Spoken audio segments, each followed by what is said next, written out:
What's up everyone, welcome to the channel. So the time I've been waiting for is finally here. Time to lift the car up and put the summer tires on.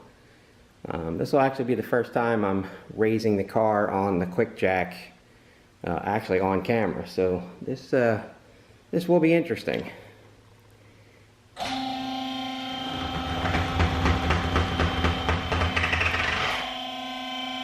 That shit always scares the hell out of me. And you can see how far forward I have the jack placed, yet you can see the front is still, you know, a little bit lower off the ground than the back. That's how much weight is in the front end, I'm assuming. So you can see the little support arm here. Let's see if I can zoom in on this and see if it'll catch it when it locks into place.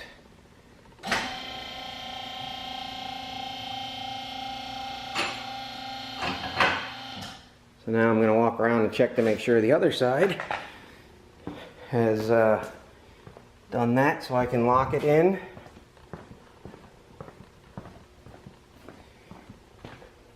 It does appear so. So now it's time to let it down so it locks on the safety catch. And that's only the first lift, or the first lock point. I've never raised this thing all the way up because, to tell you the truth, the idea of it scares the shit out of me. So let's see here if the camera will friggin' focus.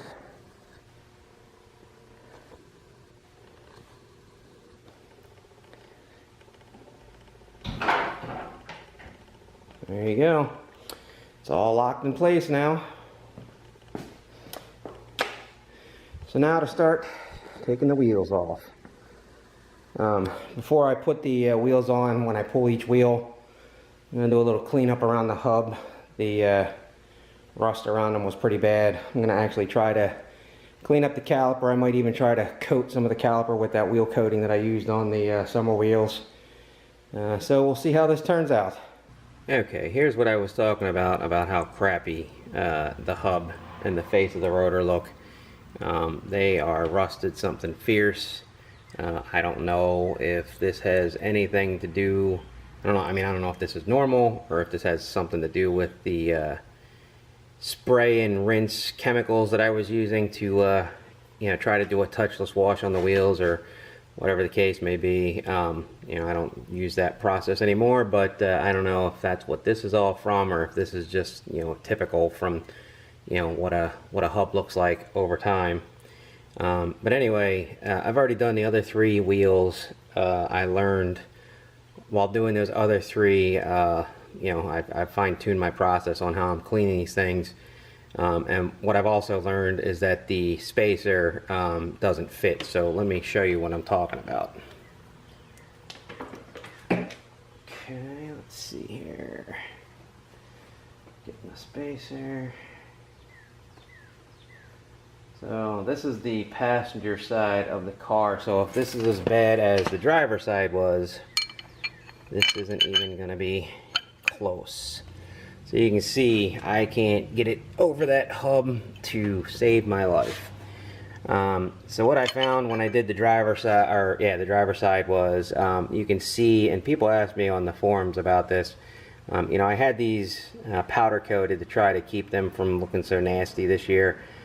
People asked me if the powder coating on the openings was going to be a problem. So you can see the bolt holes, you know, there's plenty of play where the bolt holes are. So the problem is the center opening, a combination of the added thickness that the powder coating added, as well as the rust buildup, has made this pretty much impossible to get on. So what I had to do on the driver's side was I had to obviously clean all of that rust from around the hub itself, and then through some fairly extensive filing, I was able to get the powder coating off of the center ring and polish that back up, you know, straight up, you know, bare metal, obviously. And eventually, after working on it for about half an hour, I was able to both clean the hub up enough and you know, take the powder coating off enough. And I don't know if I was actually widening the opening. I'm assuming I probably was, but anyway, I was able to clean it up enough to get the spacer on the driver's side to go on without a problem. So I've got probably a half an hour worth of work here. So obviously I'm not going to film any of that. My videos are long enough to begin with. But what I will do is, after I get this all cleaned up, I will show you the results of cleaning up the hub, as well as you know, filing that all off and getting that all cleaned up. So I'll be back.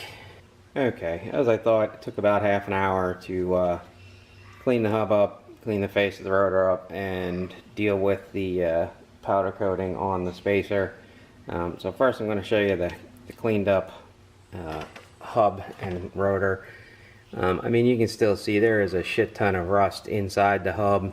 I knocked down as much as I could around the edges, you know, to make sure the spacer had enough room. But the face of the rotor is definitely, you know, a lot cleaner. So now let's look at the spacer itself.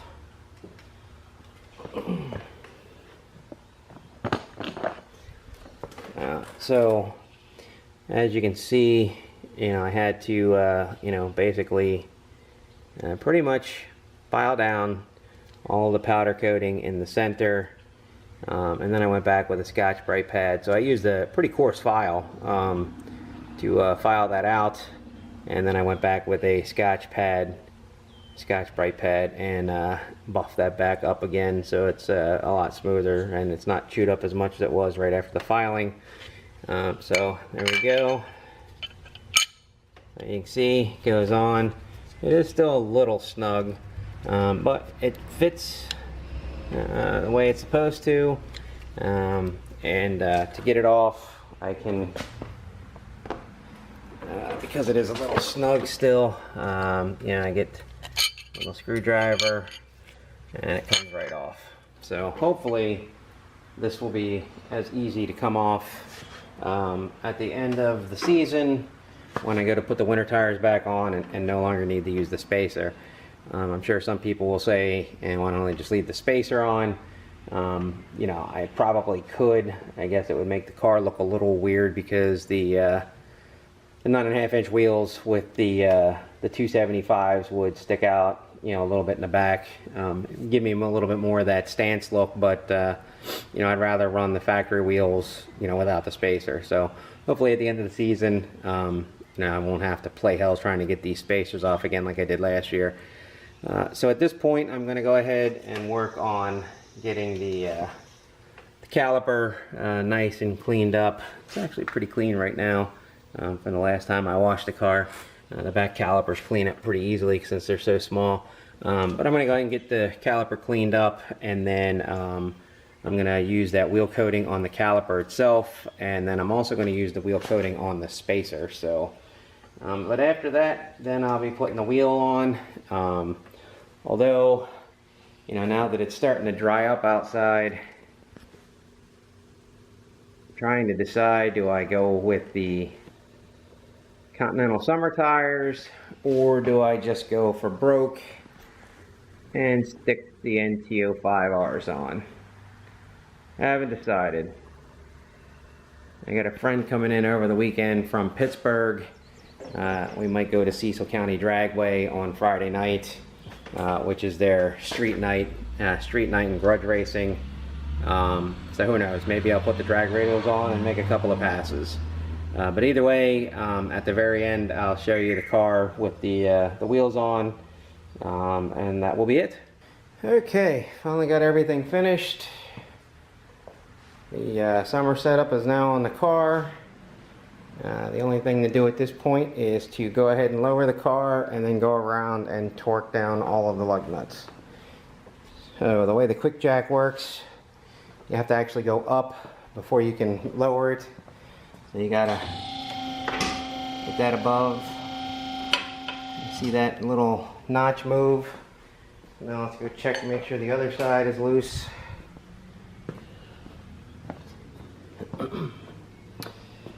You can see down there the notch is loose there. So now it's just a matter of sending it down.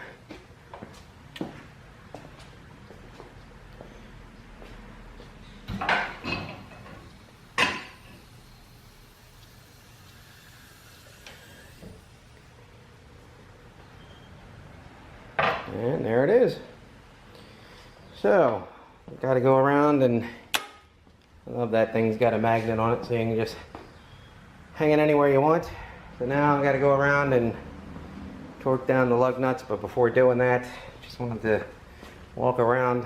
I love this car with the 315s on.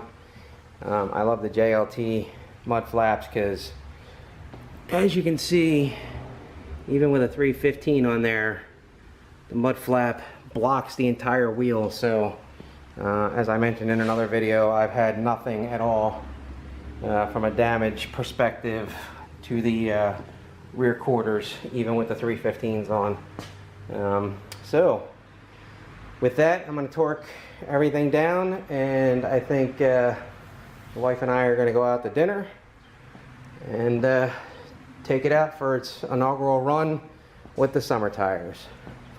Alright everyone, thanks for watching.